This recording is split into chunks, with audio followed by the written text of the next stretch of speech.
Hallelujah. सबको जय मसीह के हैप्पी ईस्टर डे। परमेश्वर के नाम की महिमा हो। ओ हालेलुया हालेलुया। इस समय प्रत्येक भाई बहन परमेश्वर के नाम को ऊंचा उठाएं, उसकी स्तुति करें, उसको धन्यवाद करें। Hallelujah hallelujah. Thank you Jesus. Hallelujah. आज यीशु जिंदा है, हम बताने आए हैं। आज यीशु जिंदा है, हम बताने आए हैं। ये हम बताने आए हैं, ये हम बताने आए हैं। आज यीशु जिंदा है, हम बताने आए हैं। जी हाँ मेरे प्रिय मेरे भाई बहन, यीशु मसीह जिंदा है। आप अपने स्थान पे, जिस स्थान पे हैं, जहाँ पर भी हैं, आप ऊंचे शब्द से आप बोल सकते हैं यीशु जिंदा है। आप कमेंट को यदि लिख सकते हैं तो लिख सकते हैं, जो बोल सकते हैं वो बोल सकते हैं यीशु जिंदा है। यस मेरे प्रिय मेरे भाई बहन, इस पूरा जो हफ्ता रहा है, इस हफ्ते में हम सब लोगों ने, परमेश्वर के लोगों ने पाम संडे को मनाया गया और गुड फ्राइडे को भी मनाया गया। मेरे प्रिय मेरे भाई बहन, और पाम संडे को, खजूर वाले संडे को हम लोग मनाया और गुड फ्राइडे को हम लोगों ने मनाया। पाम संडे में अगर मतलब इसका आप समझे तो यीशु मसीह गधी के बच्चे के ऊपर सवारी करके यरूशलेम में प्रवेश किया और यरूशलेम के अंदर ही यीशु मसीह अरेस्ट किया गया, यीशु मसीह को पकड़ा गया और यरूशलेम के ही अंदर मेरे प्रिय मेरे भाई बहन, रोमी गवर्नमेंट के आज्ञा के अनुसार वहाँ पर यरूशलेम के बाहर गुलगुता के स्थान पर, जिसको हम बोल सकते हैं खोपड़ी का स्थान भी बोलते हैं, वहाँ पर यीशु मसीह को क्रूसीकरण होता, वहाँ पर यीशु मसीह को लकड़ी के क्रूस पर लटका दिया जाता है। वहाँ पर औरों दिन था, शुक्रवार का दिन था और शुक्रवार को भी बीते हमने मैसेज को दिया और आज शुक्रवार को प्रभु क्रूसीकरण हुआ और संडे का दिन मेरे प्रिय मेरे भाई बहन, यीशु मसीह मृतकों में से वो तीसरे दिन जिंदा हो गया। ये हमारे और आपके लिए ये खुशखबरी है मेरे प्रिय मेरे भाई बहन। ईस्टर डे, यीशु का मतलब पुनरुत्थान हुआ मेरे प्रिय मेरे भाई बहन। यीशु का पुनरुत्थान हुआ और आज भी वो क्या है, जीवित है। यीशु मसीह के बारे में बहुत पहले से ही भविष्यवाणी कर दी गई थी। यशायाह यदि उसका 53 से 1 से 12 आयत तक पढ़ें और भजन संहिता उसका 110 से 1 आयत तक पढ़ें तो उस वचन में समझ में आता है कि यीशु मसीह के बारे में पहले से ही भविष्यवक्ताओं ने भविष्यवाणी कर दिया था। यीशु मसीह का किस प्रकार से जन्म होगा, यीशु मसीह का किस प्रकार से क्रूसीकरण होगा और यीशु मसीह का किस प्रकार से स्वर्ग पुनरुत्थान होगा और यीशु मसीह का किस प्रकार से स्वर्गारोहण होगा। ये सारी बातें परमेश्वर के भविष्यवक्ताओं ने पहले से लिख दिया था। वो मसीहा आएगा, दुख उठाएगा, वो किस प्रकार से बंदियों को छुड़ाएगा, वो किस प्रकार से सुसमाचार को वो सुनाएगा। ये सारी बातें पहले से भविष्यवक्ताओं ने यीशु मसीह के आने के बारे में बताए थे, वो बोले थे। और यहाँ पे अगर देखें तो यीशु मसीह जो है अपने बारे में स्वयं खुद जो है 3 बार भविष्यवाणियों को करते हैं। अगर यहाँ पर अगर हम देखें परमेश्वर के वचन को, मत्ती उसका 12 उसका 40 आयत में तो इस प्रकार से लिखा है, योना 3 रात दिन जल जंतुओं के पेट में रहा, वैसे ही मनुष्य का पुत्र 3 रात दिन पृथ्वी के भीतर रहेगा। ये प्रभु यीशु मसीह जो है अपने बारे में ये भविष्यवाणी को बताते हैं। जब लोगों ने यीशु मसीह से चिन्ह मांगा, स्वर्गीय चिन्ह मांगा, तो यीशु मसीह इस चीज को बोला कि योना को छोड़ और तुम्हें कोई चिन्ह नहीं बताया जाएगा। और यहाँ पर यीशु मसीह ने बोला योना जैसे 3 रात दिन जो है जल जंतुओं के पेट में रहा, वैसे मनुष्य का पुत्र 3 दिन तक इस धरती पे रहेगा, भीतर रहेगा। और ये यीशु मसीह भविष्यवाणी करते हुए ये बातों को बोलते हैं, यह चिन्ह बताया लोगों को। और यहाँ पे दूसरा भी यीशु मसीह भविष्यवाणी अपने बारे में करते हैं। और यहाँ पे लिखा है उसका यूहन्ना उसका 2:19 में अगर पढ़ें तो यहाँ पर ये बातें लिखा है, ये वचन, यीशु ने उनको उत्तर दिया, इस मंदिर को ढा दो और मैं इसे 3 दिन में खड़ा कर दूंगा। यह दूसरा चिन्ह को प्रभु यीशु मसीह ने क्या किया, बताया, अपने बारे में भविष्यवाणी करके लोगों को बताया कि इस मंदिर को ढा दो, मैं इसे 3 दिन में खड़ा कर दूंगा। और वहां पे यहूदी फरीसी कई ऐसे लोगों ने गुस्सा कर गए, अरे तो हमारे बाप दादों ने 46 वर्ष लगे थे इस मंदिर को बनाने के लिए और ये बोलता 3 दिन में हम ढा देंगे। उनकी बात ये समझ में नहीं आई। यीशु मसीह ने अपने जीवन के बारे में, अपनी देह के बारे में बोला था कि इसको ढा दो, मैं तीसरे दिन फिर से इसे खड़ा कर दूंगा। मेरे प्रिय मेरे भाई बहन, ये दूसरी बातों को प्रभु बताता है, अपने जीवन के बारे में भविष्यवाणी करता है। और यहाँ पे तीसरी बात ये है कि अगर मरकुस उसका 10:34 आयत को पढ़ें तो यहाँ पे लिखा, वे उसको ठट्ठों में उड़ाएंगे, उस पर थूकेंगे, उसे कोड़े मारेंगे और उसे घात करेंगे और 3 दिन के बाद वह जी उठेगा। या तीसरा चिन्ह को प्रभु बताता है। 3 बार यीशु मसीह ने अपने बारे में बताया किस प्रकार से मुझको पकड़ेंगे, किस प्रकार से कोड़े मारेंगे, थूकेंगे, हंसेंगे, अपमानित करेंगे, ये यीशु मसीह बताया। और कहा कि वो फिर तीसरे दिन जी उठेगा, वो अपने बारे में बताया। तो जी हाँ मेरे प्रिय मेरे भाई बहन, इस सच्चाई को कोई झुठला नहीं सकता है। पहली बात तो भविष्यवक्ताओं ने यीशु मसीह के बारे में बताया और फिर यीशु स्वयं खुद के बारे में बताया, जिस प्रकार से सेम वैसे यीशु के साथ वो घटनाएं घटी। और इस सच्चाई को कोई झुठला नहीं सकता है। बाइबल के इतिहास में, यरूशलेम के इतिहास में आज भी यदि देखा जाता है तो यीशु मसीह की कब्र खुली हुई है, यीशु मसीह की कब्र खाली है। बहुत सारे इस धरती पे आए, सारे लोगों की कब्रें आज भी बंद है।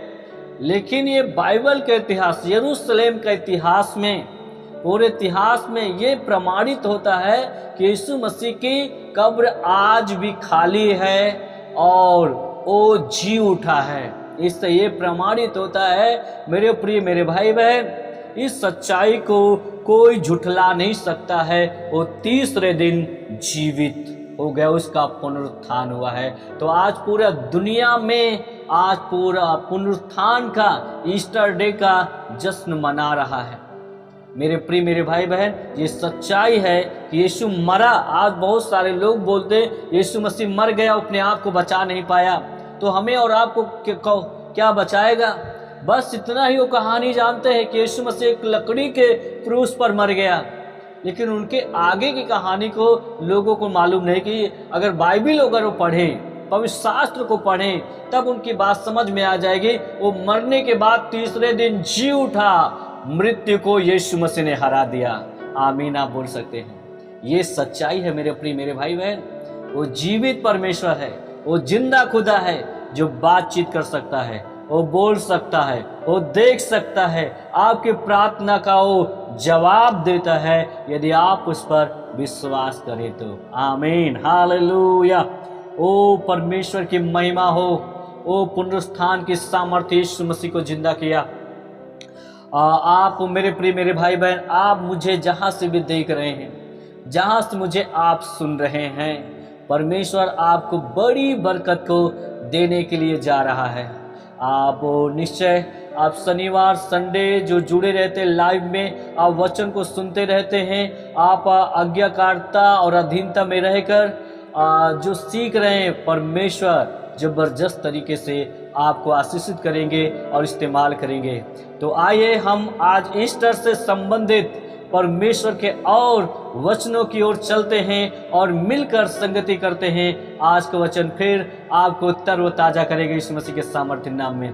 तो आइए हम आत्मिक दुनिया में चलते हैं। आज का संदेश आपके स्क्रीन पे है और बहुत ही ध्यान से सुनिए। और मैं हर एक लोगों का कमेंट को देख रहा हूँ, पढ़ रहा हूँ, कौन कहाँ से जुड़ा हुआ है, और हर एक के लिए मैं प्रार्थना कर रहा हूँ। और मैसेज के लास्ट तक में आप बने रहिएगा, और मैसेज के लास्ट में मैं हर एक लोगों के लिए प्रार्थना करने के लिए बैठा हूँ, और मैं प्रार्थना करूँगा यीशु मसीह के सामर्थ्य नाम में। तो आइए चलिए परमेश्वर के वचन की ओर ईस्टर से संबंधित और कुछ वचनों को हम सीखेंगे, सुनेंगे और आशीष का कारण बने यीशु मसीह के नाम में। आमीन।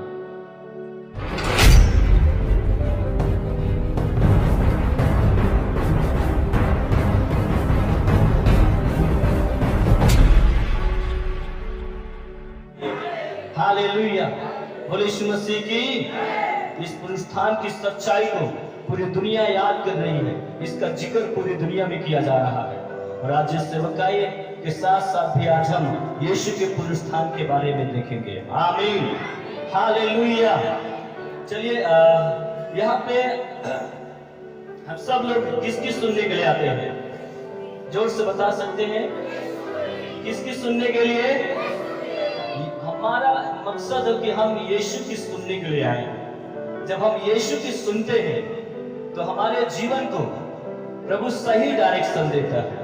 आमीन, सही दिशा में वो लेकर चलता है जब हम यीशु की सुनते हैं। और यहाँ पे आकर जब हम यीशु की सुनते हैं, वर्तमान में जो चीजें हो रही है उसके विषय में हम जान पाते हैं, और भविष्य में जो घटनाएं घटने वाली है, जो भविष्य में जो कुछ होने वाला है, उन चीजों को प्रभु हमें बताता है और सचेत करता है कि तुम्हें किन चीजों से सावधान रहना है, कहाँ पे समस्या, कहाँ पे खतरा है, कहाँ से तू सुरक्षित होगा, कहाँ से तू बचाया जाएगा। प्रभु के जब सुनने के लिए आते हैं तो प्रभु सही दिशा में हमें लेकर चलता है और उसका पवित्र आत्मा हमारा अगुवाई करता है। आमीन, हालेलुया, बोले यीशु प्रभु की, बोले यीशु प्रभु की। अच्छा ये बताइए कि यीशु की जब से आप सुनना चालू किया, सही दिशा देना चालू किया कि नहीं? यीशु नहीं तो गलत दिशा में थे, पापों में थे, गुनाहों में थे, अंधकार के कामों में जकड़े हुए थे। लेकिन जैसे यीशु के शब्दों को सुनने लगे, हमारा जीवन, हमारा परिवार, हमारा घराना एक सही दिशा में चलने पाया और वो पवित्र आत्मा सही डायरेक्शन दिया। एक बार पवित्र आत्मा के लिए ताली बजाइए। जो विश्वास करता है उसके लिए एक सहायक दिया जाता है, अर्थात तो होता है पवित्र आत्मा। आमीन। यीशु के जाने के बाद वो सहायक आ गया है पेंतुकुस्त के दिन, और आज तक इस धरती पे है। जब उसके नाम पर हम विश्वास करते हैं, वो पवित्र आत्मा हमें सुरक्षा प्रदान करते हैं। आमीन, हालेलुया। हम कोई गलत करते हैं, कोई गुनाह में गिर गया, पवित्र आत्मा हमें बोलता है वापस आ जाओ, तुम्हें रिटर्न आना है, बैक आना है। और वो अगुवाई बहुत ही अद्भुत तरीके से पवित्र आत्मा करते हैं। आमीन। आज यीशु के जीवन के बारे में हम देखेंगे, यीशु आज क्या कहना चाहते हैं। जल्दी से मेरे साथ में निकालेंगे यूहन्ना रचित सुसमाचार, उसका 19 का और 34 आयत को मैं पढ़ूंगा और सब लोग बहुत ही ध्यान से इस वचन को सुनेंगे। आमीन। जल्दी से निकालेंगे यूहन्ना की पुस्तक में, जल्दी से जाएंगे और उसका 19 का उसका 34 आयत को पढ़ेंगे। यहाँ पर लिखा है, यस 34 का पढ़ेंगे। परंतु सैनिकों में से यहाँ पे लिखे कि परंतु सैनिकों में से एक ने बर्छे से उसका पंजर भेदा और उनमें से तुरंत लहू और पानी निकला। और उसमें से तुरंत क्या है, लहू और पानी निकला। आमीन। अब यहाँ पर देखें कि जब कलवरी के क्रूस पर अपने प्राण को क्या करते थे, सौंप दिए थे। कलवरी के क्रूस पर जब यीशु बलिदान हुए थे, तब वहां पे क्रूस पर यीशु लगभग 6 घंटे 9 घंटे के लगभग वहां पे टंगे हुए थे और अपने प्राण को छोड़े थे। तभी जो है सूबेदार के सैनिक में से एक व्यक्ति ने क्या किया, यीशु की पांजर पे क्या किया, भाला को मारा। और जैसे ही भाला को मारा जाता है, उसमें से क्या निकलता है, पहला बात उसमें से निकला खून, और दूसरा क्या निकलता है, पानी। हालेलुया। खून और पानी निकलता है यीशु के जब पांजर पे भाला को मारा गया। मेरे प्रिय, मैं बताना चाहता हूं कि यीशु के पास एक ऐसा जीवन था जो इस दुनिया में किसी इंसान के पास वो जीवन नहीं था। और वो जीवन जो यीशु के पास था, वो जीवन असाधारण जीवन था। आमीन, हालेलुया। उसके पास कौन सा जीवन था, असाधारण जीवन था। मनुष्य के पास एक साधारण जीवन है, लेकिन यीशु के पास असाधारण जीवन था। आमीन, हालेलुया, हालेलुया। तो यहाँ पर अगर और देखोगे यूहन्ना उसका 5:24 पद को, तो वहां इस प्रकार से लिखा है, मैं तुमसे सच सच कहता हूं, जो मेरा वचन सुनकर मेरे भेजने वाले पर विश्वास करता है, अनंत जीवन उसका है और उस पर दंड की आज्ञा नहीं होती, परंतु वह मृत्यु से पार होकर जीवन में प्रवेश कर चुका है। आमीन, हालेलुया। यहाँ पे 5:24 क्या कहता है, मैं तुमसे सच सच कहता हूं। इसमें कोई संदेह नहीं है, इसमें कोई शक नहीं है। प्रभु कहता, मैं तुमसे सच सच कहता हूं, जो मेरा वचन सुनकर मेरे भेजने वाले पे क्या करता है, विश्वास। क्या करता है, जो विश्वास करता है उस पिता पे, उस यीशु पर। वहां पे लिखा है कि अनंत जीवन क्या है, उसका है। कौन सा जीवन, जोर से बोले, कौन सा जीवन, अनंत जीवन। एक जीवन है और एक अनंत जीवन है। अभी मैं वही बता रहा हूं कि एक साधारण जीवन और एक असाधारण जीवन। साधारण जीवन हमारे पास है, लेकिन जब हम प्रभु पर विश्वास करते हैं तो वो असाधारण जीवन हमें प्रदान करते हैं। ताली बजाकर प्रभु का धन्यवाद करें। आमीन, हालेलुया। और कहते जो विश्वास करता अनंत जीवन उसका है और उस पर दंड की आज्ञा नहीं होती, उस पर दंड की आज्ञा नहीं होती। वचन में लिखा, परंतु वह मृत्यु से पार होकर जीवन में प्रवेश कर चुका है। कौन सा, जीवन में प्रवेश कर चुका, मृत्यु से पार होकर वो जीवन में क्या किया, प्रवेश कर चुका है। आमीन, हालेलुया। एक साधारण जीवन होता है जो खून में पाया जाता है, और एक असाधारण जीवन है जो खून में नहीं पाया जाता बल्कि वो आत्मा में पाया जाता है। इसका जिक्र लैब व्यवस्था उसका 17 का 11 और 14 पद को जब पढ़ोगे तो वहां पर ये जीवन के बारे में लिखा है। एक साधारण जो जीवन है वो खून में मतलब प्राण में पाया जाता है, और एक असाधारण जो जीवन है वो खून में नहीं पाया जाता बल्कि आत्मा में पाया जाता है, और वो जीवन यीशु के पास था। आमीन, हालेलुया। बोले श्री प्रभु की, बोले श्री प्रभु की। जो जीवन खून में पाया जाता है वो कहां तक होता है, वो मृत्यु तक होता है। जो साधारण जीवन है वो मृत्यु तक होता है, लेकिन एक असाधारण जो जीवन है वो वचन में लिखा मृत्यु से पार है।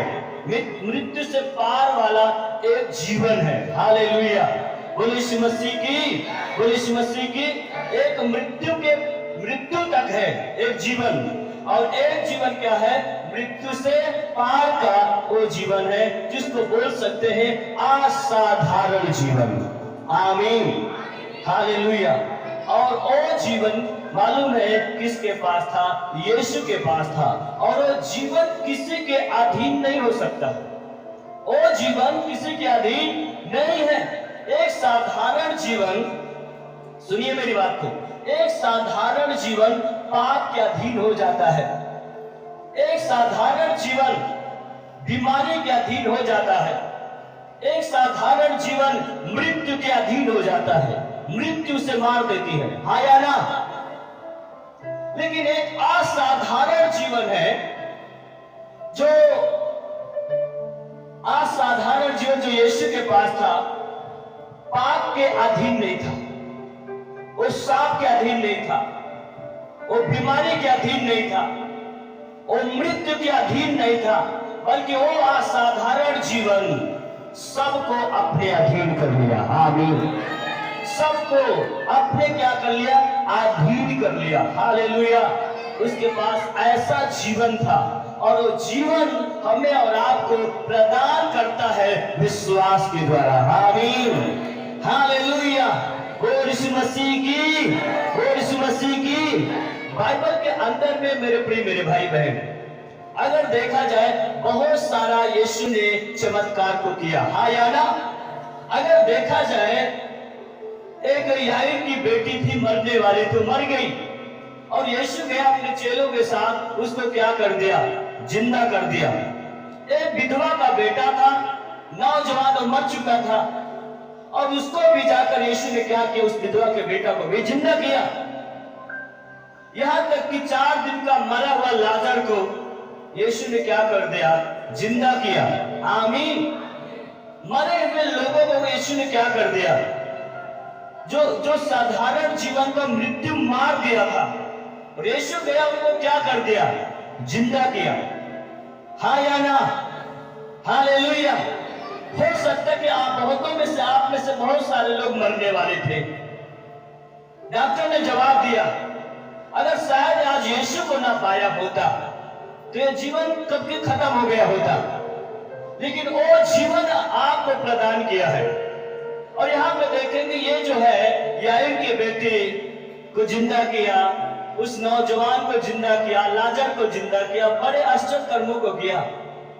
ये लोग मरे, फिर से जिंदा हुए, फिर मर गए। अब यहाँ पे देखें, याईर की बेटी मरी, जिंदा हुई, लेकिन वो फिर मर गई। विधवा का बेटा मरा, फिर जिंदा हुआ, फिर मर गया। लाजर जिंदा हुआ, मरा, जिंदा हुआ, फिर वो मर गया। लेकिन बाइबल के अंदर सबसे बड़े एक चमत्कार ये देखा जाता है कि यीशु आया, पूरी दुनिया के पापों के लिए मरा, और फिर से जिंदा हो गया। और सबसे बड़े ये चमत्कार कि यीशु आज तक नहीं मरा, वो जीवित है, वो जीव रहा है। हालेलुया। पुनरुत्थान की सामर्थ्य क्या किया? उसको मौत पर जयवंत कर दिया। उसके पास ये जीवन था। हालेलुया। वो यीशु मसीह की, वो जिंदा परमेश्वर है, वो जीवित है, वो मरा नहीं है। Hallelujah, hallelujah. और ये इस बात को कहता है, यदि लूका उसका 23 का 46 पद को यदि पढ़े तो वहां पे 7 वाक्य में से एक लास्ट वाक्य ये था, यीशु ने इस बात को बोला कि, और यीशु ने बड़े शब्द से पुकार कर कहा, हे पिता, मैं अपनी आत्मा तेरे हाथों में सौंपता हूं। बड़े शब्द से पुकार कर, 7 वाक्य को मैं गुड फ्राइडे को बोला था, उसमें से लास्ट जो वाक्य था, 7वां वाक्य जो था, पिता ने क्या किया? यीशु ने क्या किया? बड़े शब्द से पुकार कर कहा, हे पिता, मैं अपनी आत्मा तेरे हाथ में क्या करता हूं? जोर से बोले, तेरे हाथ में सौंपता हूं। अब यहाँ पर एक बात को यह देखा जाए, यीशु के पास एक ऐसा जीवन था, वो स्वयं इच्छा से अपने जीवन को कलवरी के क्रूस पर दिया था। उस जीवन में कोई मार नहीं सकता था, उसका प्राण उससे कोई छीन नहीं सकता था। ये सच्चाई है मेरे प्रिय। यीशु यदि स्वेच्छा से न देता तो कोई उसको मार न पाता। और वहां पे देखा जाए जब उसको भाला मारा गया तो लहू और पानी निकला, मतलब यीशु के शरीर से सारा खून क्या हो गया था, निकल चुका था, खत्म हो गया था। फिर भी प्रभु क्या कर रहा है, बातें कर रहा है। वो असाधारण वाला जीवन था। यदि आज यीशु स्वेच्छा से अपने प्राण को न देता तो आज भी हम शरीर में यीशु मसीह को देखते हैं। आमीन। आज बहुत सारे लोग सवाल करते हैं, अरे आपका यीशु आया, एक लकड़ी के क्रूस पर जान दे दिया, वो अपने आप को नहीं बचा पाया, तो आपको क्या बचाएगा? बहुत सारे ऐसे सवाल हैं, लेकिन उन लोगों का सच्चाई मालूम नहीं, आधा ज्ञान है, और आधा ज्ञान रखना ये खतरनाक साबित होता है। लोग बोलते हैं कि अपने आप को नहीं बचा पाया है, लेकिन आगे की कहानी को, आगे की सच्चाई को वो भूल गया। आगे क्या हुआ वो जान तो दिया, लेकिन आगे क्या घटना घटी, इस सच्चाई पे पर्दा पड़ा बहुतों के अंदर। उनको ये नहीं मालूम कि आगे जान देने के बाद वो फिर से 30वें दिन जिंदा हो गया है। आमीन, हालेलुया, हालेलुया। और यीशु मसीह की बड़े शब्द से पुकार कर अपनी आत्मा को प्रभु के पिता के हाथ पे यीशु ने क्या किया, सौंप दिया, अपने प्राण को छोड़ दिए। और उसके बाद ये जो अरिमतिया का जो रहने वाला जो यूसुफ था, वो मालूम है महासभा का एक क्या था, सदस्य था। इसका मतलब कि वो यूसुफ क्या था, एक धनवान व्यक्ति था। वो धनवान परिवार से क्या करता था, बिलोंग करता था। हालेलुया। पहली बात तो धनी व्यक्ति था, और दूसरा अगर देखेंगे तो वो क्या करता था, परमेश्वर की राज की बाट को क्या करता था, जोड़ता था, परमेश्वर की राज की बाट जोड़ रहा था। आमीन। अब यहाँ पे उसके बाद अगर देखा जाए कि वह गुप्त में क्या था, यीशु का चेला था। तीसरी बात, चौथी की हिम्मत करके वो जाता है 100 को मांगने के लिए पिलातुस के पास, हिम्मत करके वो गया। हिम्मत नहीं होती, देखो मेरे प्रिय, एक पिलातुस उस समय का एक राजा था, वो रोमी शासन का एक राजा था, और साधारण व्यक्ति उसके पास जाकर लाश को नहीं मांग सकता है। एक जो है अरिमतिया का जो यूसुफ था, जो महासभा का सदस्य था, ऐसा पद पे था, ऐसा पद पे नियुक्त किया गया था, और गुप्त में क्या था, यीशु का चेला था, और वही जाकर क्या किया, हियाव करके क्या किया, यीशु की लाश को मांगता है। आमीन। हियाव करके, उसका भी हिम्मत नहीं पड़ रही है। जो एक महासभा का एक सदस्य जो एक ऊंचे पोस्ट पर है, उसके भी पास हिम्मत नहीं पड़ रही कि यीशु की लाश को मांगने का। तो साधारण इंसान कैसे उस पिलातुस के पास जा पाएगा, उससे मांग सकता है? लेकिन वहां पे परमेश्वर की योजना के तहत था, और उसने क्या किया, हिम्मत करके, हियाव करके वो क्या किया, गए यीशु की लाश को मांगता है। आमीन। और उसको अपनी नई चादर में क्या किया, उसको लपेटता है। और वचन में अगर जब चारों पुस्तकों को पढ़ोगे तो जो वो यूसुफ था, वो अपनी नई कब्र में यीशु की लाश को क्या करता है, रखता है, और वहां पर एक बड़ा सा पत्थर क्या करते हैं, लुढ़का देता है। हालेलुया। ये धनवान व्यक्ति, या एक बात को देखेंगे, ये धनवान व्यक्ति यीशु का गुप्त तरीके से चेला था। अगर आज देखा जाए, धनवान यीशु का चेला होना बड़ा कठिन है धनवान व्यक्तियों को। लेकिन चाहे धनवान हो, वो चाहे गरीब हो, कोई कैसा भी हो, लेकिन यीशु का चेला होना बहुत ही जरूरी है। आमीन।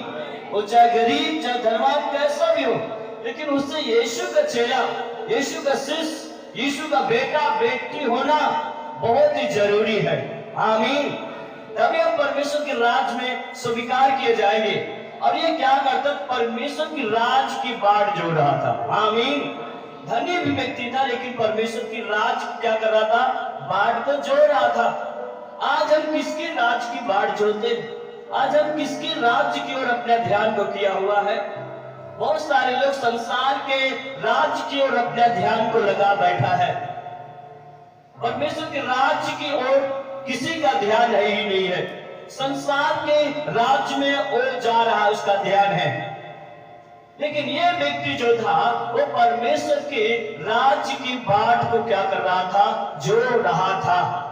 लेकिन सबसे एक बात यह देखा जाता है कि यह गुप्त तरीके से क्या था, उसका चेला था, गुप्त तरीके से था। प्रत्यक्ष रूप से यीशु को यह स्वीकार नहीं किया था, वो प्रभु को ग्रहण नहीं किया था। और जहां तक ये व्यक्ति एक सांप के नीचे था, सांप के तले था, क्योंकि यीशु मसीह ने कहा जो दुनिया के सामने मुझे मान लेगा, मैं भी अपने पिता की महिमा में जब आऊंगा तो उस व्यक्ति को स्वीकार करूंगा। और जो दुनिया के सामने मेरा इनकार करेगा, मैं भी उस व्यक्ति का नाम लेने से इनकार कर दूंगा। मतलब वो व्यक्ति कहीं न कहीं सांप के नीचे आ जाएगा, जो गुप्त तरीके से प्रभु को मान रहा है। जैसे ये अरिमतिया का जो यूसुफ था, और जब ये यीशु की लाश को मांगा था और चादर को खरीदा और उसमें लपेटा और अपनी नई कब्र में क्या किया, ये कब्र यहाँ पे अगर जब सुसमाचार दे, नई कब्र में, नई चादर, नई कब्र में जहाँ पे किसी को दफनाया नहीं गया, वहां पर इसने क्या किया, यीशु की लाश को दफनाया, अंतिम संस्कार। और उसके साथ ही साथ जब निकुमुदिस, उसका यूहन्ना में जब पढ़ो 19:38 में, तो निकुमुदिस जो एक व्यक्ति था जिस समय रात में आया था यीशु के पास और कहता था, हे स्वामी, यदि पिता ना हो तो चिन्ह चमत्कारों को कोई नहीं दिखा सकता। प्रभु ने कहा जो नए सिरे से न जन्मे परमेश्वर का राज्य नहीं देख सकता है। तो वो बोलता कि जब मनुष्य बूढ़ा हो गए तो कैसे जन्म ले सकता है।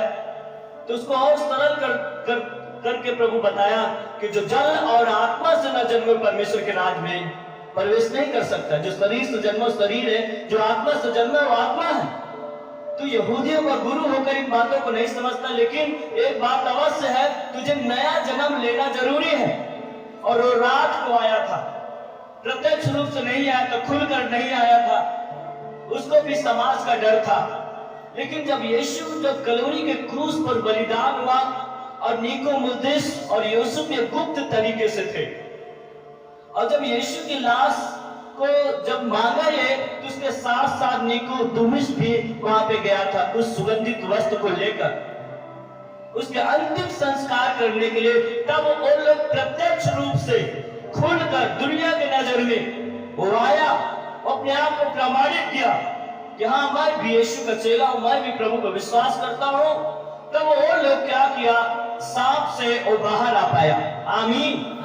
वो सांप से, सांप का जो सांप के अधीन थे वो लोग, उसमें से लोग क्या पाया, छुटकारा को लोग पाया जब प्रत्यक्ष रूप से यीशु को ग्रहण किया। यूसुफ क्या किया, अपनी नई कब्र में, ये जीवित रहते हुए भी क्या किया था, अपने लिए एक नई कब्र को खुदवाया था।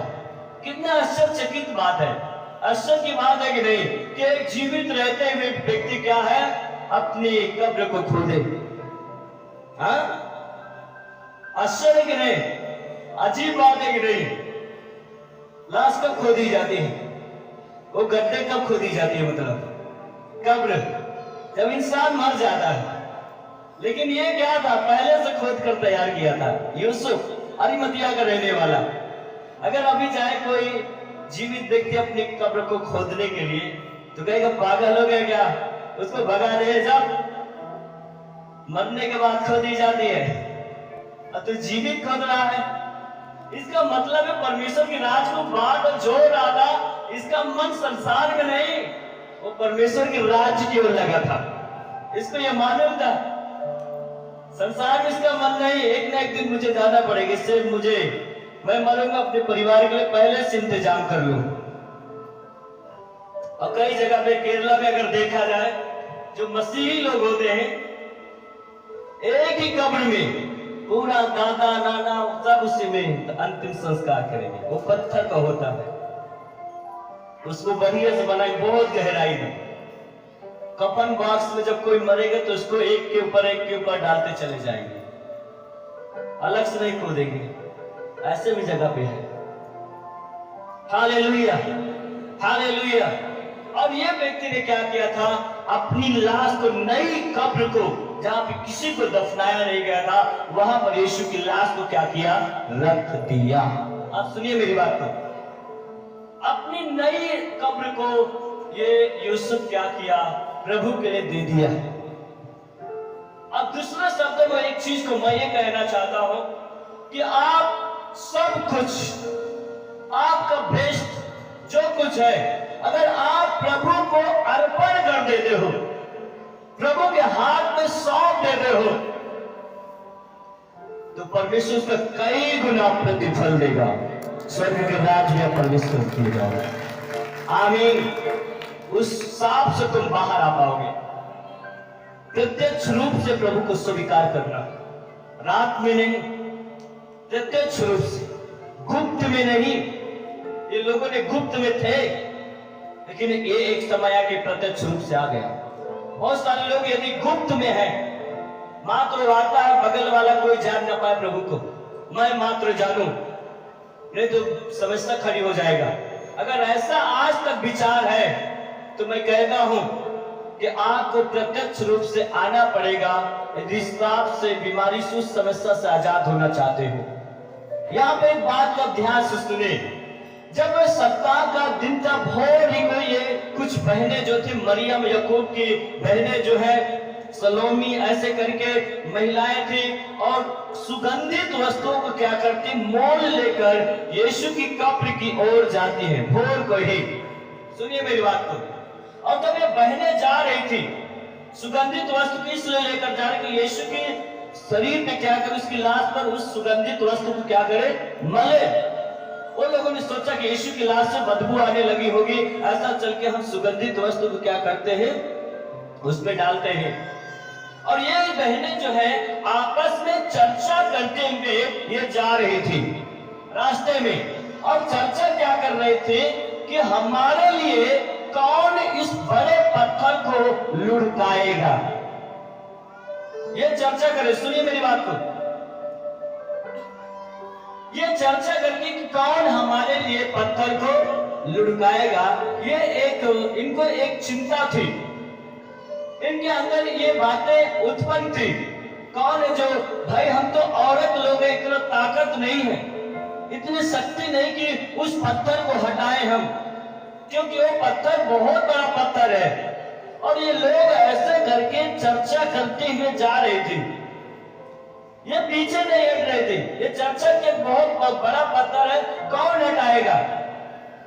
ये लोगों ने हिम्मत को हारा नहीं, आगे बढ़ रहे थे, आगे बढ़ रहे थे, यही चर्चा को करते हुए कि हमारे पास उतना ताकत नहीं उस पत्थर को हटाए। लेकिन फिर भी ये महिलाएं क्या हैं, इनका विश्वास देखिए, इनका हिम्मत देखिए, इनका हिराव देखिए।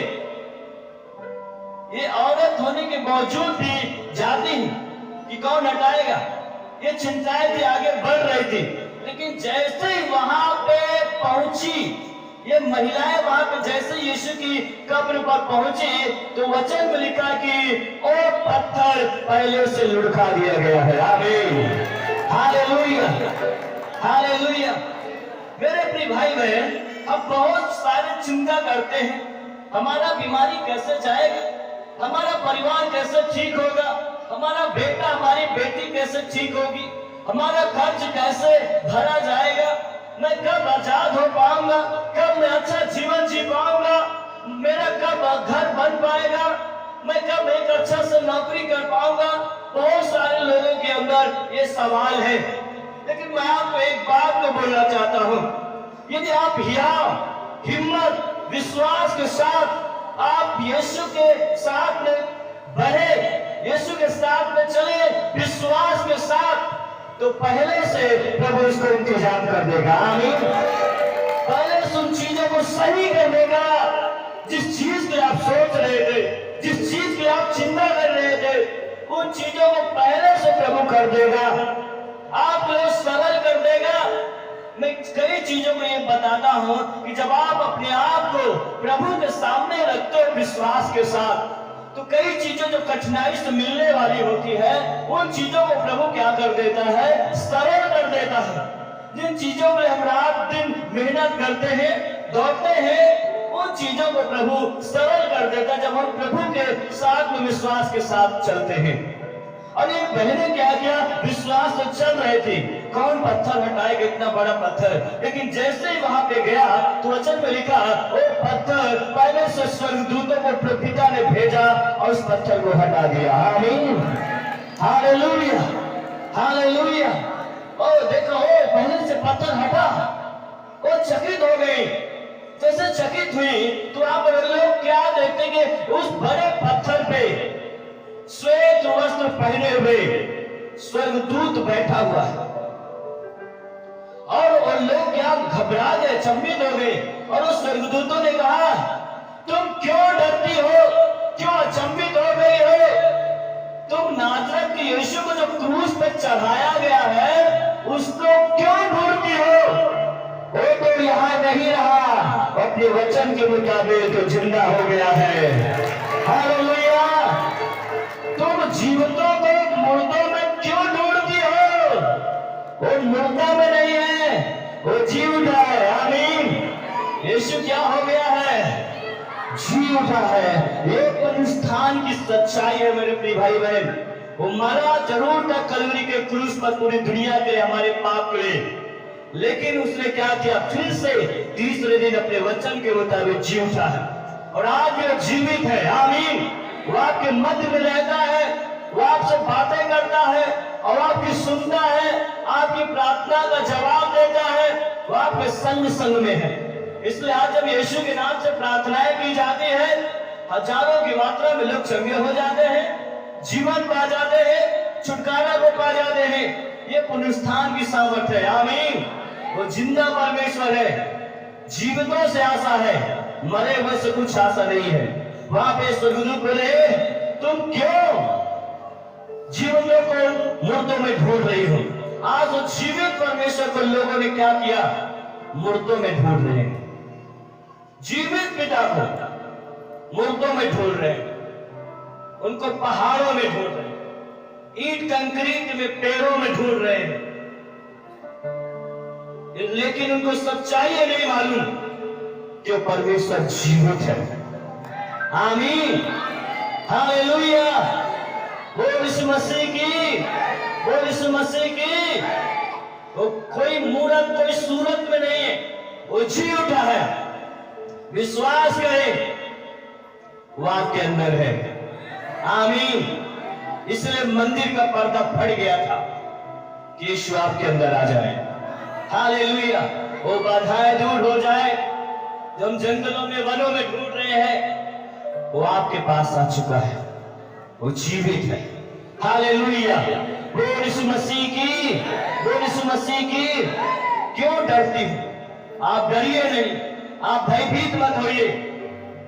कई लोग बीमारी से डरा हुआ है, मृत्यु से डरा हुआ है, आमदनी से ज्यादा खर्चा है उससे डरा हुआ है। ये डर भय की जो ये एक आत्मा है, एक दुष्ट आत्मा है। प्रभु कहता है, इनसे मत डर, मैं जीवित हूँ, तुझे बचाऊंगा, तुझे सुरक्षित करूंगा, तुझे मैं छुड़ाऊंगा। आमीन, हालेलुया। कितना लोग इस बात को समझ पा रहे हैं?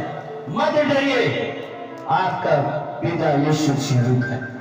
आमीन। कई लोग, जो नया नया लोग आता है प्रभु में, वो बहुत डरा हुआ होता है। अरे भैया, हम यीशु को ग्रहण किया तो पीछे वाला काला पीला वाला हमको बवाल खड़ा कर देगा, डरा हुआ है। समझ रहे? काला पीला वाला भैया तबाही मचा देगा हम अगर यीशु में गया।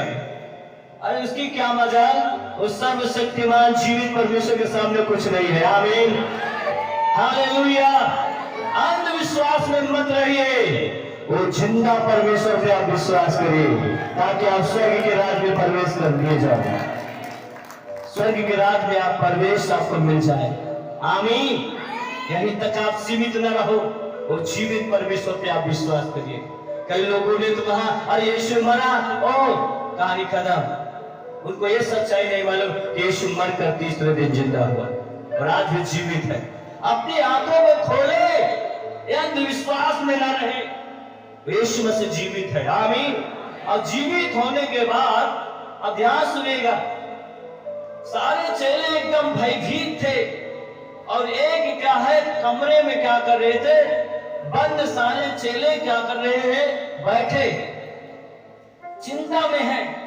अब यीशु तो क्रूस पर चढ़ गया, अब क्या करें। यीशु था तो चमत्कार करते थे, यीशु थे तो भूखे थे तो चमत्कार करके खाना खिला देते थे। अब कौन है जो देख रेख करने के लिए, कोई है नहीं है, बहुत ही उदास थे। रोमियों के जो सिपाहियों से डरे हुए थे, कमरे में बंद लोग, ऐसे यही सारा विचार चल रहा था। लेकिन जब बाइबल के सुसमाचार की पुस्तक में पढ़ो, यीशु जीवित होने के बाद गया और जहां पे चेले बैठे थे कमरा बंद करके, वहां पे इंटर हुआ और पहला शब्द बोला, तुम्हें शांति मिले। आमीन। पहला शब्द प्रभु ने बोला, तुम्हें शांति मिले। क्यों ऐसा प्रभु बोला? क्योंकि उन चेलों के अंदर से वो शांति चली गई थी, वो आनंद चला गया था, वो उत्साह चला गया था। वो डर के मारे कमरे में बंद थे और इसलिए प्रभु ने कहा, तुम्हें शांति मिले। वो लोग भूल गए, वो लोग समझ नहीं पाए कि यीशु जो था वो पुनरुत्थान का यीशु से अब मेरा मुलाकात होने वाली है। और पुनरुत्थान का यीशु अपने आप को उनके बीच में प्रमाणित किया, आओ देखो मैं वही हूं जो मृतकों में से जी उठा हूं। आमीन। कई लोगों को आश्चर्यचकित हो रहा था, लेकिन उस समय एक चेला नहीं था जिसको बोलते हैं थोमा। थोमा नहीं था उस समय, वो पता नहीं कहा था। जब उसको बताया गया कि यीशु हमारा जीवित हो गया गुरु, तो बोलते जब तक मैं उसके हाथों में अपना उंगली डाल के देख नहीं लूंगा तब तक मैं विश्वास करूंगा नहीं। भैया ये भूत भूत है लगता है जो आप लोग बता रहे हो, ये आपकी भरम की बात है। ये मैं विश्वास नहीं करता हूं कि यीशु जी उठा है जब तक मैं देखूंगा नहीं, जब तक उसके हाथों में मैं अपना हाथ नहीं डाल दूंगा, उंगली नहीं डाल दूंगा। उसको जहां पे खीले थोपे गए थे, उसके जहां पे भाला मारा गया था, जब तक वहां पे अपना हाथ फेर ना दो तब तक मैं विश्वास नहीं करूंगा। और मालूम है फिर दूसरी कोई बात, जब उस थोमा जिस समय था, दरवाजा बंद था, यीशु फिर इंटर हुआ और बोला सलाम, तुम्हें शांति मिले। कहा आओ देखो। ए थोमा, मत्ती में पढ़ना, बोलता है थोमा आकर देख, अपनी उंगली को लाकर मेरे हाथ में डाल, मेरे पांजर में डाल। क्योंकि भूत के हड्डी और मांस नहीं होता है। आगे देख, हे पतरस, थोमा, तूने देखकर विश्वास किया है, देखकर तूने विश्वास किया, लेकिन धन्य है वे जो बगैर देखे मुझ पर विश्वास किया है। आप धन्य हो भाई, जोरदार ताली बजाएंगे। Hallelujah, hallelujah. आप धन्य व्यक्ति हो भाई, धन्य प्रभु ने कहा, धन्य बगैर जो देखे मुझ पर विश्वास किया। कई लोगों को प्रमाण चाहिए, जब तक ये बीमारी को ठीक नहीं कर देगा मैं नहीं जानूंगा कि यीशु है। मुझे प्रमाण चाहिए, मुझे प्रूफ चाहिए। ऐसे उसको परखते हैं। लेकिन मेरे प्रिय भाई बहन, क्या ही धन्य है उनका विश्वास जो बगैर देखे विश्वास है। आज हम यीशु को क्या शरीर में देखा था? क्या किसी ने देखा शरीर में? लेकिन विश्वास की आंखों के द्वारा देखा गया, विश्वास किया गया और बड़े बड़े चमत्कार और आश्चर्य कर्म किया प्रभु। आमीन। वही तो है प्रभु जो आपके मध्य में सदैव रहता है। वो शरीर नहीं है, वो आत्मा है। आमीन। स्व इच्छा से ना देता अपना आत्मा, तो आज भी यीशु को हम शरीर में देखते हैं। आमीन। हालेलुया। बोल यीशु मसीह की, बोल यीशु मसीह की। क्योंकि जब तक गेहूं का दाना भूमि में जाता नहीं, मरता नहीं, तब तक वो कैला है। जब वो गेहूं का दाना जब भूमि के अंदर जाएगा, जब वो मरेगा, तो कई गुना वो फल के साथ होगा। उसी प्रकार मुझे मरना पड़ेगा। समय के बंधन में थे, इसलिए यीशु को मरना पड़ा, अपनी जान को देना पड़ा। अभी भारत का प्रधानमंत्री एक एक मिनट पूरी दुनिया से मिलने लगे तो क्या मिल पाएगा? नहीं। एक एक मिनट करोड़ों अरबों लोग किससे मिले? समय के बंधन में, इसलिए यीशु को मरना पड़ा, ताकि हर एक मानव जाति यीशु को ग्रहण कर सके और उससे मिल सके। आमीन, हालेलुया। ऐसा सामर्थ्य परमेश्वर है, ऐसा अगम्य ज्योति में विराजमान परमेश्वर कि हम आराधना करते हैं। वो जीवित परमेश्वर एक सेकंड में पूरी दुनिया के लोग यदि पुकारे तो सुन सकता है। आमीन, हालेलुया। वो मरा नहीं है, वो सुन सकता है। आज यहाँ पे जो पुकार रहे हो, यही और जगह पे पुकार रहे लोग, एक सेकंड में वो सुन लेता है। वो कोई समय के बंधन में नहीं है, उसमें कोई जकड़ के रख नहीं सकता है। वो महान आत्मा है, उस पर आप विश्वास करें। आमीन। आपने अभी परमेश्वर के जीवित और सामर्थी वचनों को आपने सुना। वाकई यीशु मसीह स्व इच्छा से अपना जीवन को, अपने प्राण को ना देता तो आज भी हम यीशु मसीह को शरीर में इस धरती पे आज भी देखते हैं। लेकिन वो समय के बंधन में था, लेकिन अब वो समय के बंधन में नहीं है। और जब उसने अपने प्राण को दिया, मंदिर का पर्दा 2 भागों में फटा। इसका मतलब जो दूरियां थी मनुष्य और परमेश्वर के बीच में, वो खत्म हो गई है। हम परमेश्वर के पास पश्चाताप के द्वारा अपने पापों को, अपने गुनाहों को जब अंगीकार करते हैं, हम उससे डायरेक्टली मिल सकते हैं, बातें कर सकते हैं, उससे प्रार्थना कर सकते हैं और हमारी प्रार्थना का जवाब देता है। वो हमसे और आपसे वो प्यार करने वाला है। और आप निश्चय आज के सामर्थी वचन के द्वारा आप और आपका परिवार, आपका जीवन आशीषित हुआ होगा। और निश्चय इस समय मैं हर एक लोगों के लिए प्रार्थना कर रहा हूँ। आइए हम प्रार्थना करते हैं। परमेश्वर पिता, दिल की गहराई से प्रभु हम प्रार्थना करते हैं इस समय प्रभु जी। वाकई प्रभु यीशु मसीह आप प्यार करने वाला प्रभु, मृतकों में से तीसरे दिन जी उठा प्रभु।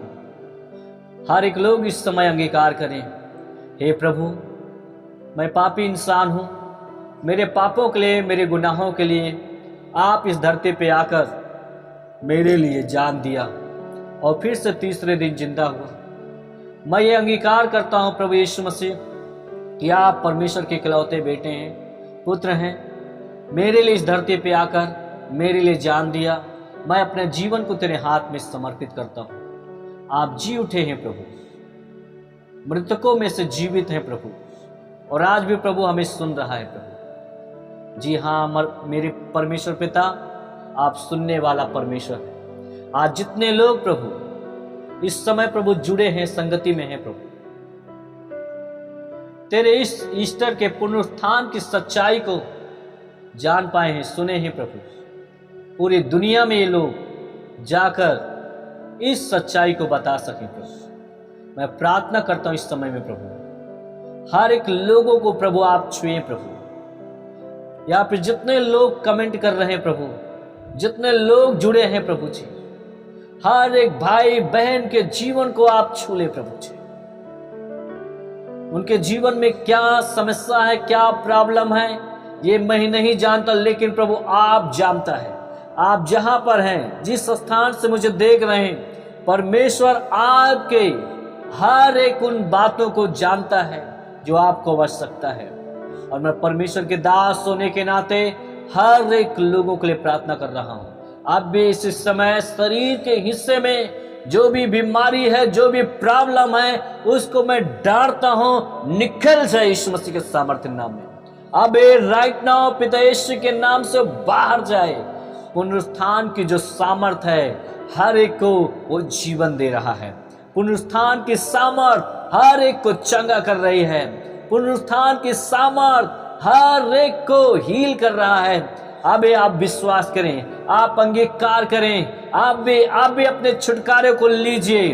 आप छुटकारों को लीजिए। आप यदि बीमारी में हैं, समस्याओं में हैं, तो ये घोषणा करें, मैं यीशु के कोड़े खाने से चंगा हो गया हूँ, हो गई हूँ यीशु मसीह के नाम में। आप भी इस समय अभी यीशु के कोड़े खाने से उसके खून बहाए जाने से मेरे पाप क्षमा हुए हैं। ओ अभी अभी आपके पापों को भी प्रभु क्षमा कर रहा है, आपकी बीमारी को दूर कर रहा है। पवित्र आत्मा का सामर्थ बलपूर्वक हर एक के ऊपर उतर जाए यीशु के नाम में।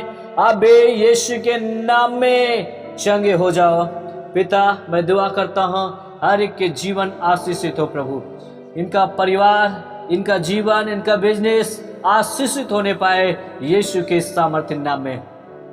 पिता तेरा धन्यवाद करता हूँ प्रभु जी, जैसे भी हैं, जिस भी परिस्थिति में हैं, पवित्र आत्मा आप छू ले प्रभु जी।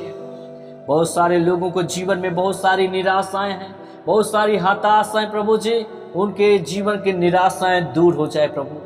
कई बातों को लेकर चिंतित हैं प्रभु जी। प्रभु हम दुआ करते हैं, आप जो चिंता कर रहे हैं अपनी चिंता को परमेश्वर के हाथ में दे दीजिए। वो जानता है, वो आपके आंसुओं को पोंछने वाला परमेश्वर है।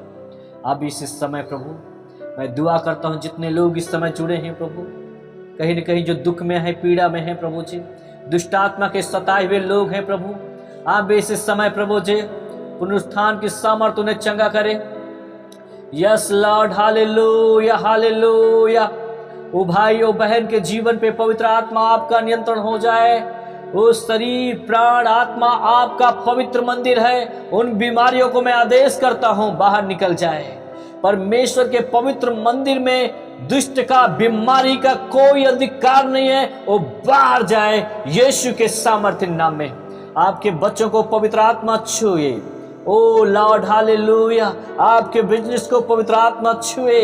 ओ धन्यवाद धन्यवाद धन्यवाद, हालेलुया। आपके आपके आपके जीवन से संबंधित हर एक लोगों को परमेश्वर आशीषित कर रहा है। आप विश्वास करिए, आप रिसीव करिए। परमेश्वर आपको उठा रहा है, परमेश्वर आपको जीवन दे रहा है यीशु मसीह के सामर्थ्य नाम में। Oh, thank you, Jesus. Thank you, Jesus. Thank you, Jesus. Oh, hallelujah. Thank you, Jesus. Hallelujah. प्रत्येक भाई बहन, जवान बेटे बेटियों को, शरीर प्राण आत्मा को मैं प्रभु तेरे हाथ में समर्पित करता हूँ। हर एक पाप से, हर एक गुनाह से इनको बचा के रखें प्रभु जी, पवित्रताई में लेकर चलें प्रभु जी। हम प्रार्थना करते हिया और हिम्मत की आत्मा दे, आगे ये बढ़ते जाए यीशु मसीह के सामर्थ्य नाम में। ओ लॉर्ड धन्यवाद करता हूँ प्रभु। ओ धन्यवाद जिनके लिए भोजन ने प्रभु ने भोजन की व्यवस्था करें प्रभु, जिनको आर्थिक तंगी है उन आर्थिक तंगियों में से वो बाहर आने पाए, जो कर्ज में है प्रभु कर्ज से बाहर आने पाए यीशु के नाम में। पिता धन्यवाद, आप जहाँ पर हैं, जिस स्थान में हैं, पवित्र आत्मा वहाँ पे आपको छू रहा है। आप गवाहियों के साथ आने वाले हो यीशु मसीह के सामर्थ्य नाम में। आप महसूस करिए आपके शरीर का वो दर्द और पीड़ा खत्म हो रहा है यीशु मसीह के सामर्थ्य नाम में। राइट नाउ पिता यीशु के नाम में वो चंगा कर रहा है अभी इस समय। वो धन्यवाद करता हूँ प्रभु, तेरी स्तुति करता हूँ प्रभु जी। प्रभु हम दुआ करते हैं प्रभु आज के समय में प्रभु जी, जितने लोग इस समय जुड़े हैं प्रभु जी, हर एक के परिवार को तेरे लहू में मैं ढांपता हूँ प्रभु। प्रभु मैं दुआ करता हूँ हर एक के फैमिली को, जो छोटे से बड़े जितने मेंबर्स हैं प्रभु, तेरे लहू में मैं ढांपता हूँ प्रभु जी। उन्हें सुरक्षित पिता यीशु मसीह आप करें प्रभु। तेरे लहू के मैं बाड़ा बांधता हूँ प्रभु। उनके बिजनेस, उनका जानवर, उनके बच्चे आशीषित रहे प्रभु, सब सुरक्षित रहे यीशु मसीह के सामर्थ्य नाम में। पिता तेरा धन्यवाद करता हूँ प्रभु। हर दिन पवित्र आत्मा हर एक जन से प्रभु आप बोले और बातचीत करें और आगे इन्हें जीवन जीने के लिए पवित्र आत्मा आप प्रेरित करें। पवित्र आत्मा आप मार्गदर्शन करें प्रभु जी। धन्यवाद करता हूँ। हाथ का प्रॉब्लम, पैर की प्रॉब्लम, कमर की प्रॉब्लम, सिर की प्रॉब्लम, आंखों की प्रॉब्लम, कान की प्रॉब्लम, घुटनों का दर्द, आप भी इस समय खत्म हो यीशु मसीह के नाम में। आप विश्वास करिए, आपके लिए जो प्रार्थना की गई यीशु आपको चंगा कर दिया यीशु मसीह के सामर्थ्य नाम में। आमीन।